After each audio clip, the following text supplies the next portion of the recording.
You're on. Go. All right. My name's Dustin, and I'm an alcoholic. Um, where to start?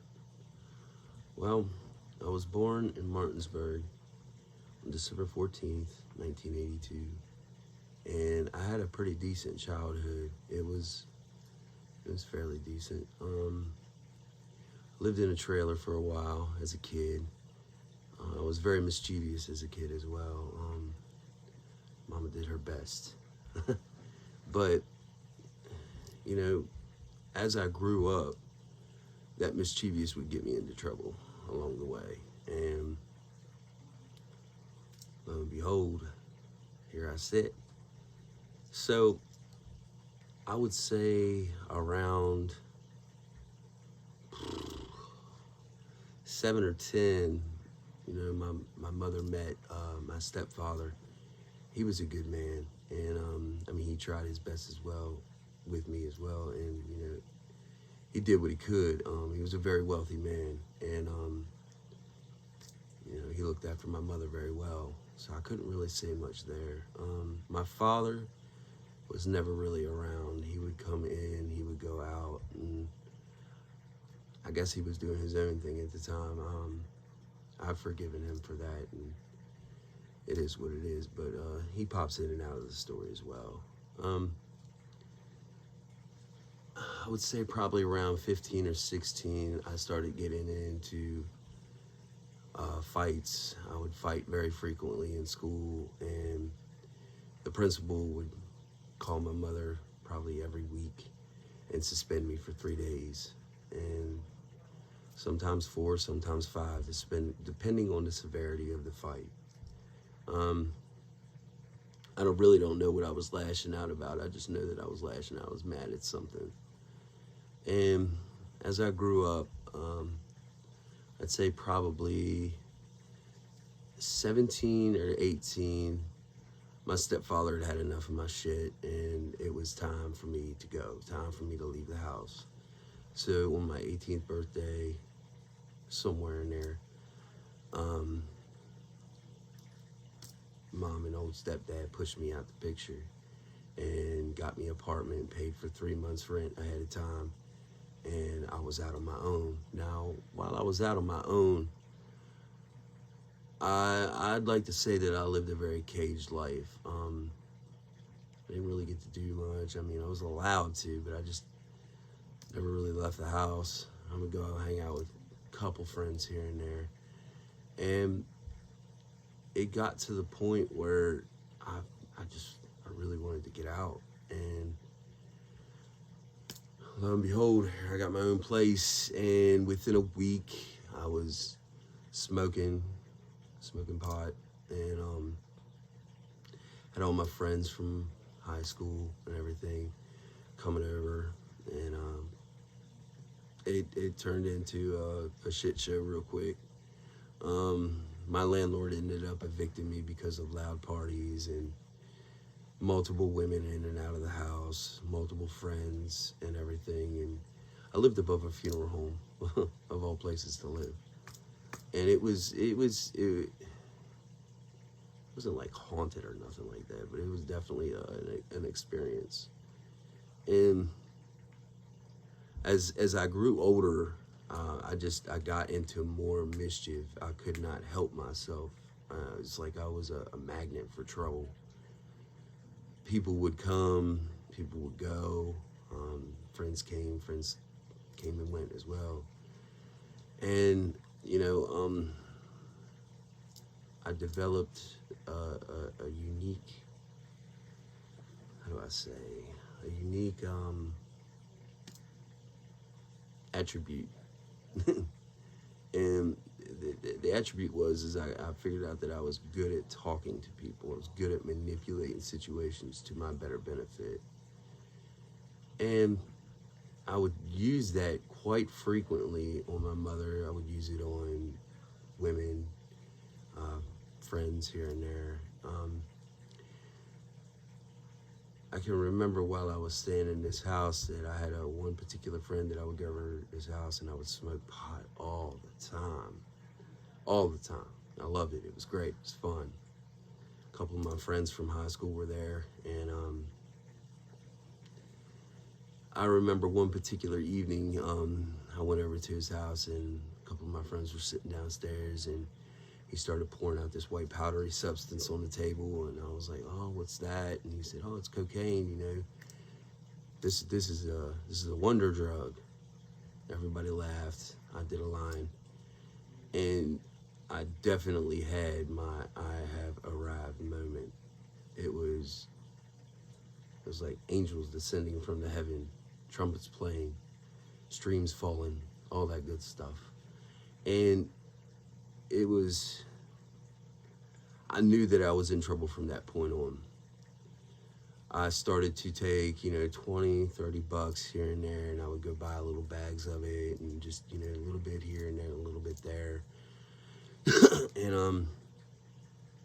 I remember one particular evening I was leaving the house, and I was late for work, and I ran from the cops, and they got me. They pulled me over, and the guy got out the car, and he was like, "Oh, what's this? What's that? Why are you speeding? Why is this? Why is that?" And I said, well, I was just doing it to do it. He was like, "All right." So he wrote me a slew of tickets and everything like that, and over time I paid them off, but I right then and there I knew that I did not like authority. I hated somebody telling me what to do. I hated just being a part of any kind of authority at all. So I had the bright idea that I would go into the United States Navy from there.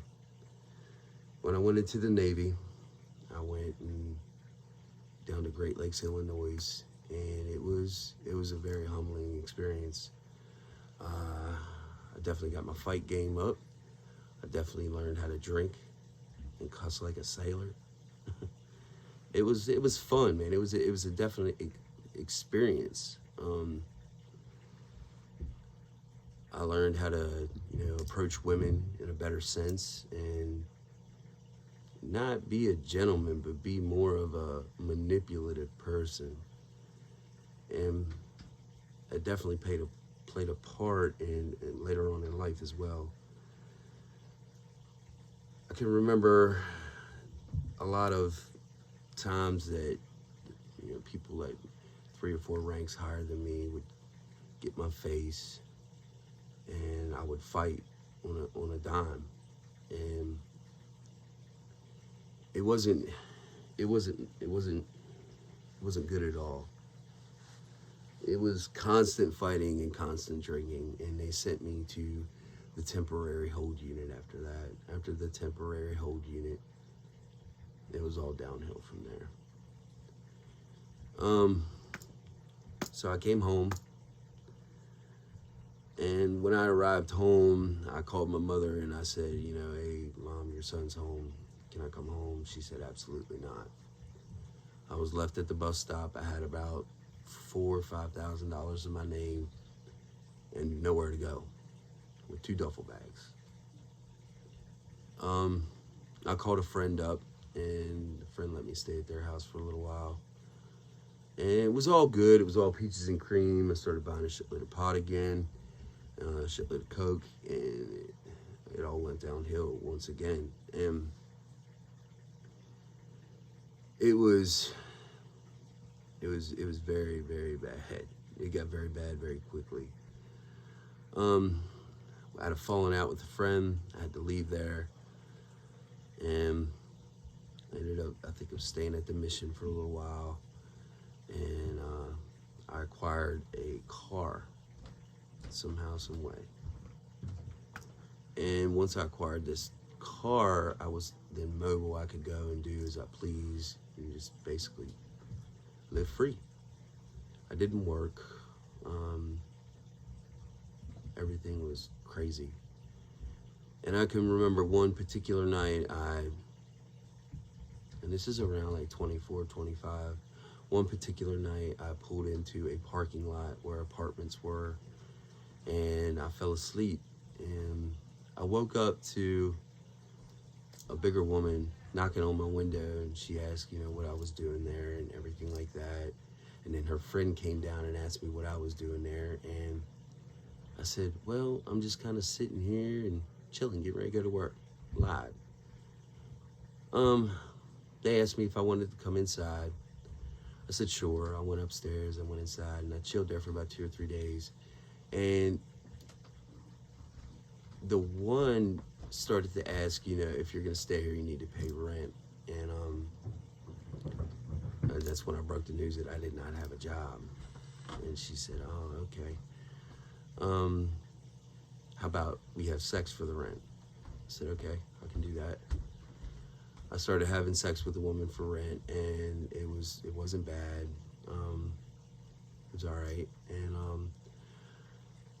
her roommate felt some type of way about it, so I'd have sex with her as well to pay the rent. I had to pay both of these ladies rent with sex.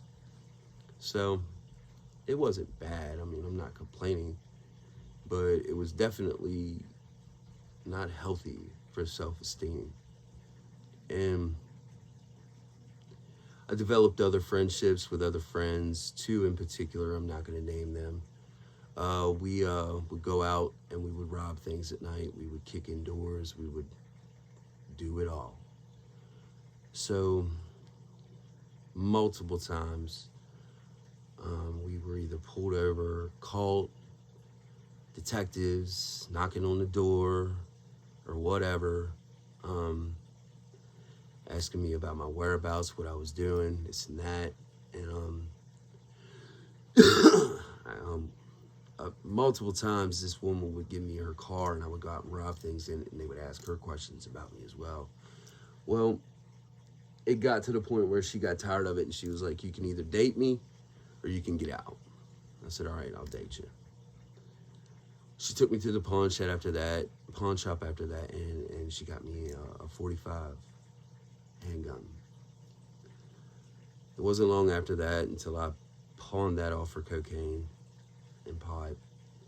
And one particular day I was in apartments, and I was just lounging around outside, and a big guy, he can't put his name out there neither, but asked me if I was interested in any crack.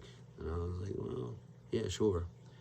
He gave me some, and I met a guy that worked for Toyota and got commission checks every week. I didn't really smoke that until one particular day where I'd come home and he asked me, if I had any, and I was like, yeah, sure, I got some. I went inside. He was like, hey, man, you got to hit this one time. I took the hit, and I definitely had that I had a ride moment once again. It was like no other, and I can't explain that experience. I'm sure you know what I'm talking about. But after that, I couldn't control it anymore. I started doing more severe crimes to supply my habit, and I ended up ripping that man off and ripping his friend off just to stay high for the next month. I ripped them off for a lot. And he would call my cell phone, tell me I set myself up, this and that and this. I wasn't scared. I just didn't care anymore. And then one evening came along to where I'd come out and I just robbed pretty much every soda machine in that little town that I'm from. And I had a stack of money sitting on the bed, and the woman that I was living with came in and grabbed a stack of it off the bed. I told her she had 5 seconds to put it down. She laughed, sat down on the bed, started counting, and she said, this is her half. And I said, no, it's not. You got 2 more seconds to put it down. She laughed again. I pulled the trigger, and I shot her in the chest with a .38. I didn't yell and scream and jump around. I didn't do nothing crazy. I just sat there and I looked at her, and I kept hitting a blunt. And then she got up and she absolutely lost it. And I guess survival mode kicked in on my part. She tried to pick up the phone to call 911. I ripped the phone cord out of the wall, and she ran downstairs. Once she ran downstairs, to the neighbor's house. She, she ran downstairs to the neighbor's house, and then after she ran to the neighbor's house, she was laying there and she was bleeding very badly on a woman's couch. And by then, I guess 911 traced the call or whatever, and then the cops came in and they whooped my ass badly. They tased me, they beat me up, they did all kinds of crazy shit to me. And right before they came in, though, I leaned down and I told the woman, I said, it was an accident. You know it was an accident. I would never do that to you. So she screamed it was an accident the whole way to the ambulance. And then court day came. I sat in jail for probably about 6 months for that. And she went to the courthouse and told him it was an accident. I called her against my lawyer's advice, and she asked me if we're still boyfriend and girlfriend, and I manipulated the shit out of her. I said, of course, you know this. I got this. I got you. And after that, after they dropped the charges for that, they let me go. I went back home to her. I got her pregnant, and it was very bad from there. I would go out and I would party at night. I would run around on her all the time. I would just do sick, sadistic shit, man, all the time, and I could not help myself. There would be times that I wanted to stop and hey, let's be the good family man. Let's do this, let's do that, and I couldn't do it.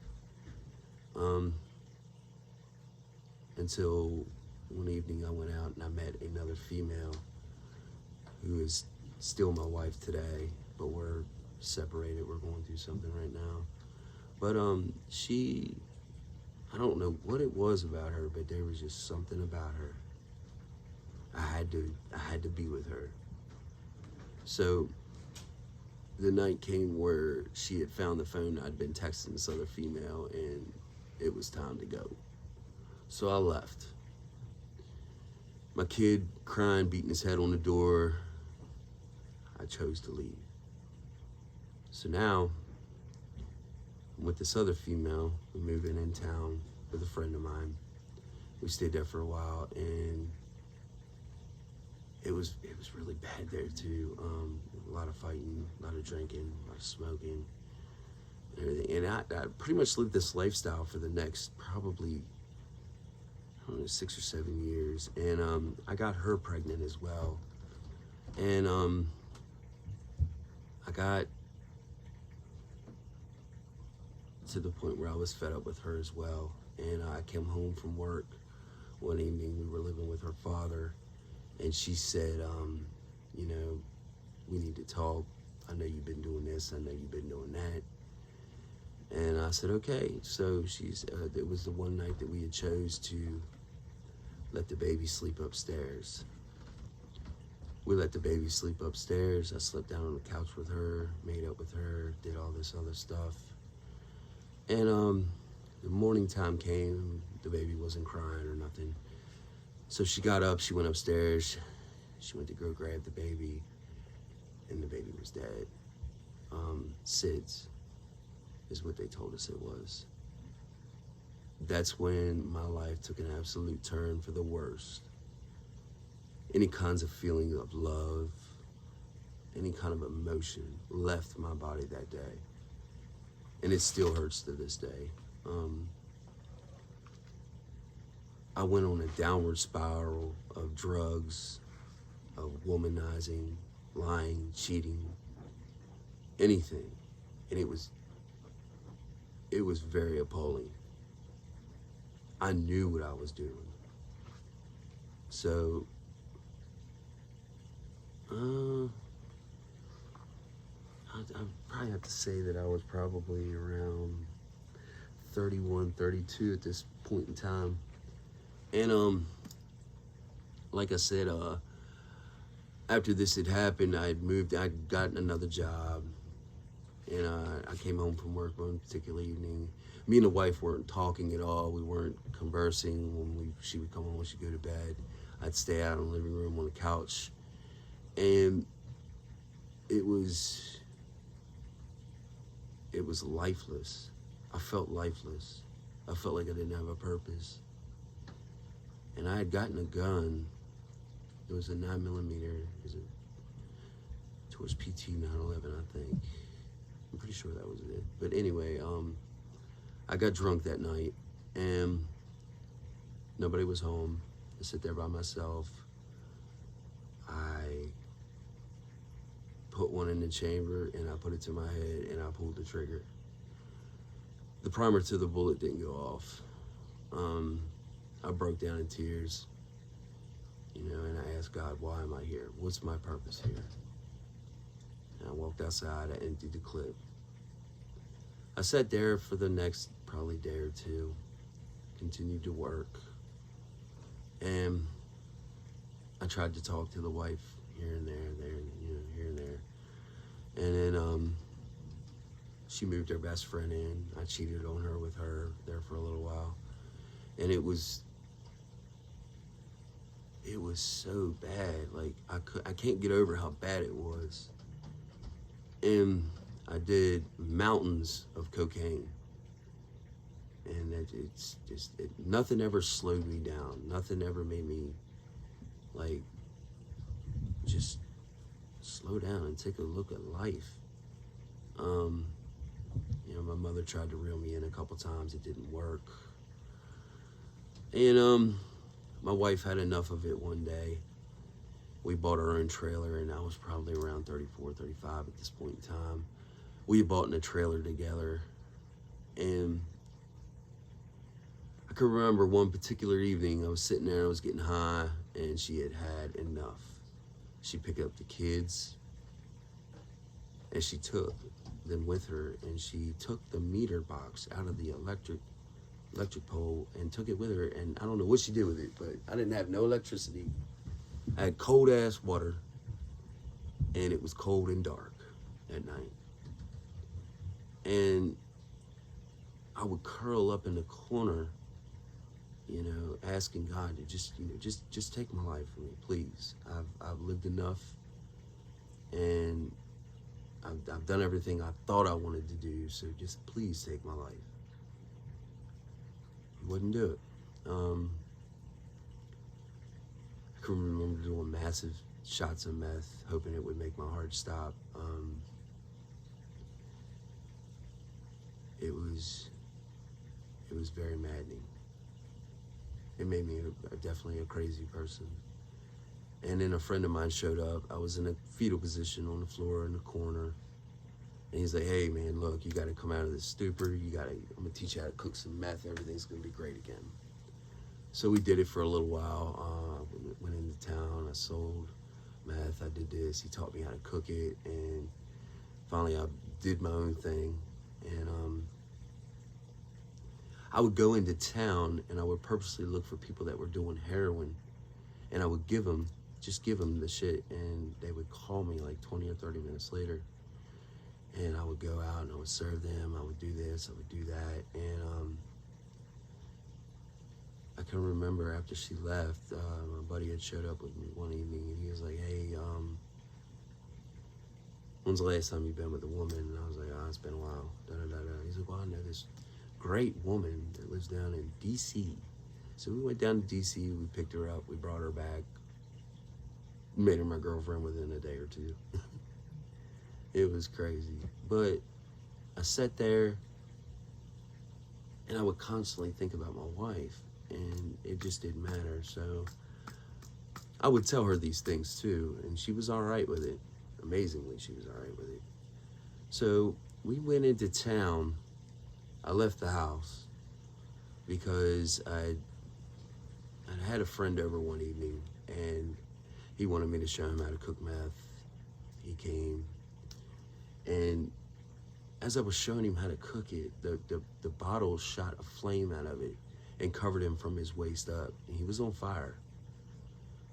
I laughed. I was so high, I laughed at him, and I covered him in a blanket. I poured soda over him and put him out.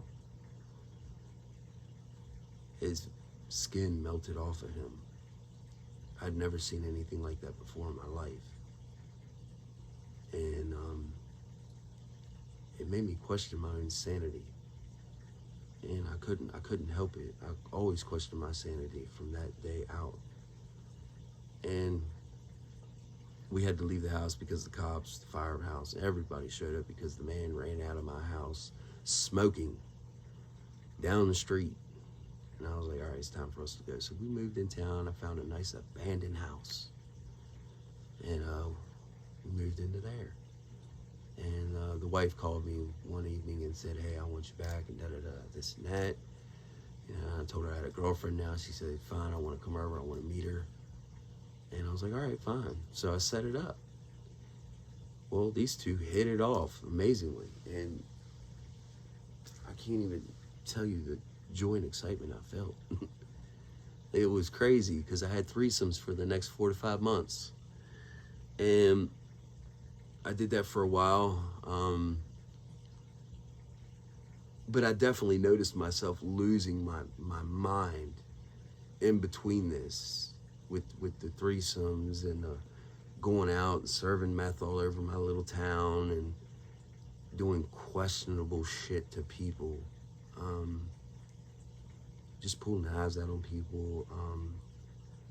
I've been stabbed twice. I've had guns pulled on me. And it never really fazed me. I wasn't scared of it. What I was scared of the most was myself, because I'm my own worst enemy. I know this now. And I can remember multiple times seeing the look in people's faces when I would do crazy shit to them. And their faces still haunt my dreams to this day. When I go to sleep at night, I have nightmares every night about the shit that I've done to people. It's definitely scarred me for life. And I can't help but wonder, again, where is my sanity? But anyway, I got into the fight with a wife one evening, and I'm probably about 36, 37 now. I left the house. Cops came to the abando, charged all three of them for operating a drug laboratory along with me. And I was sitting at my plug's house whenever the news hit 25 alive. I was sitting there and they said a Martinsburg man faces felony charges this evening, Dustin Stout of Martinsburg, West Virginia, this and that. And my plug's face about hit the floor. And mine did too. He was like, hey man, you can do that, but you got to go after that. So I did. Wandered around Martinsburg, cooking meth in alleys, cooking meth in people's houses, and doing all kind of crazy shit again. Until finally they caught me. I spent about a year in the county jail. My mother paid, I think it was about $60,000 for my attorney to keep me out of prison because she didn't want to lose her baby boy.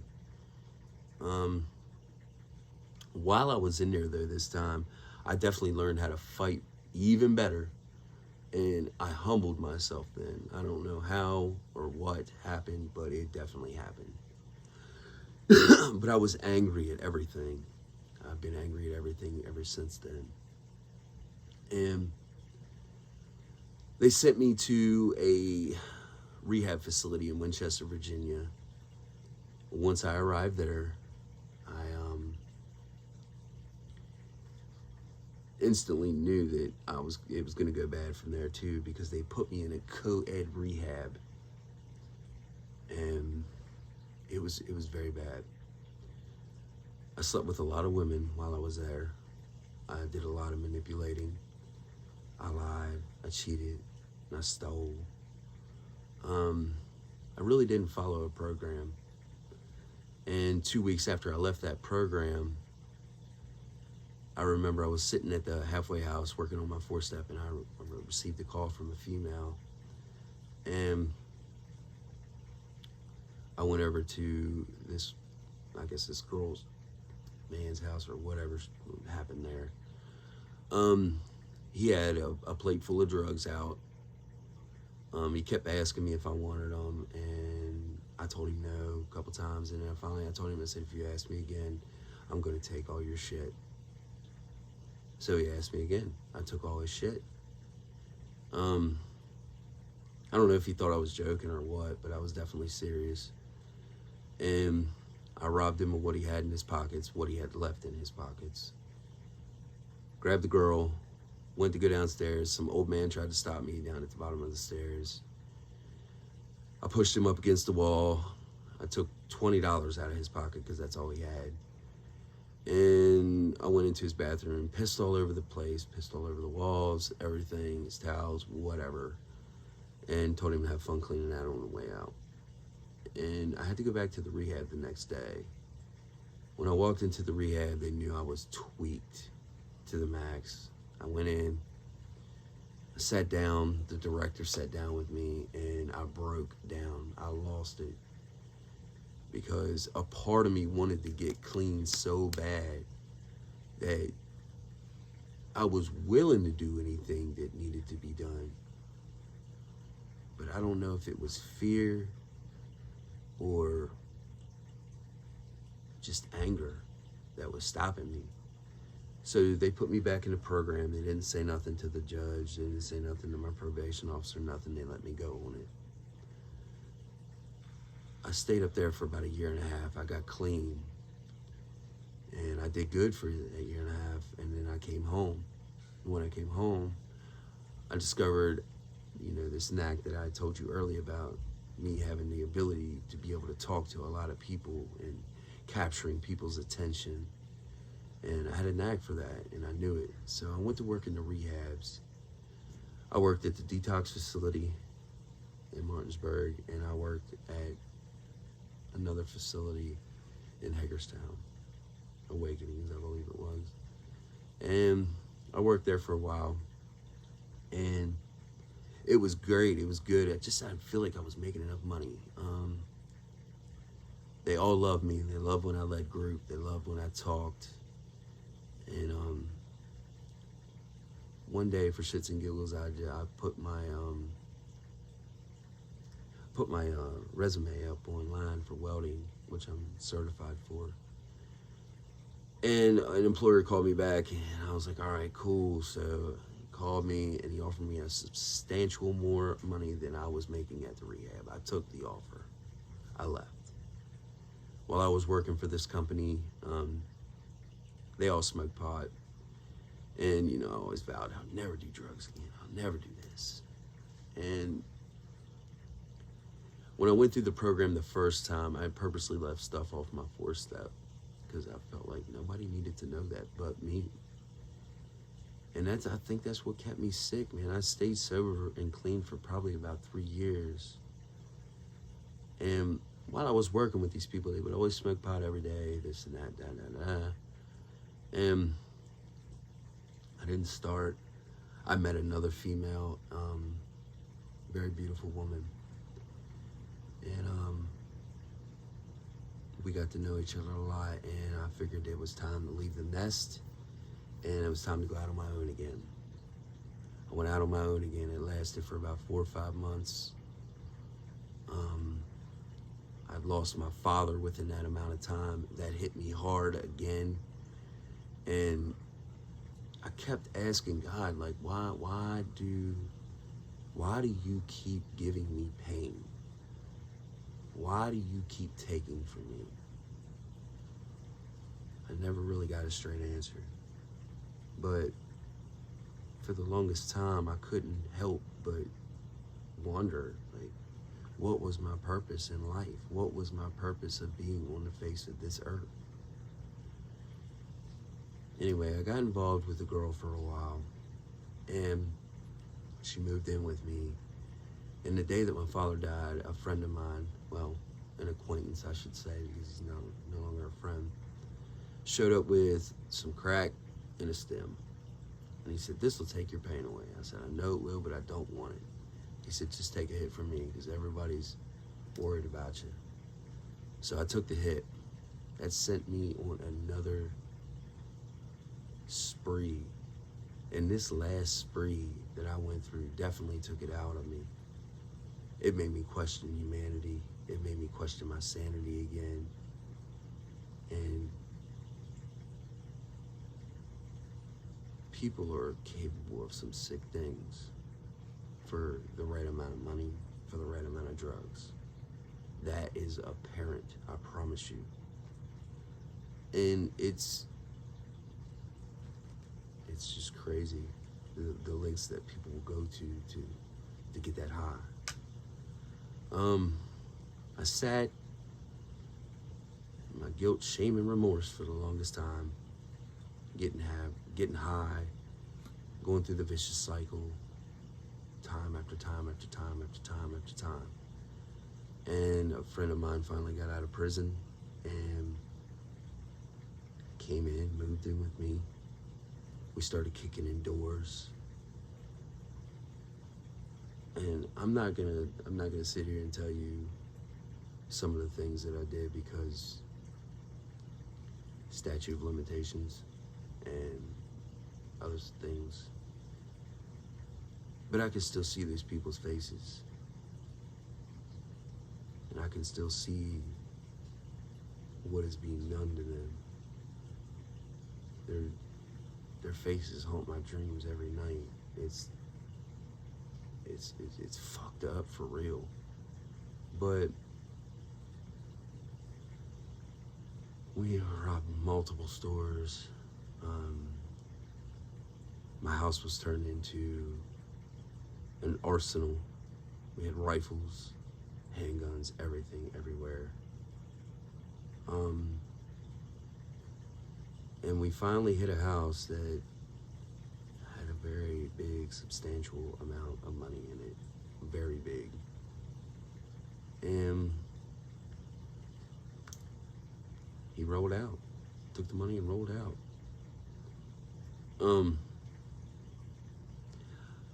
I started doing violent things to people for money then, and I would always question my sanity after I did these things.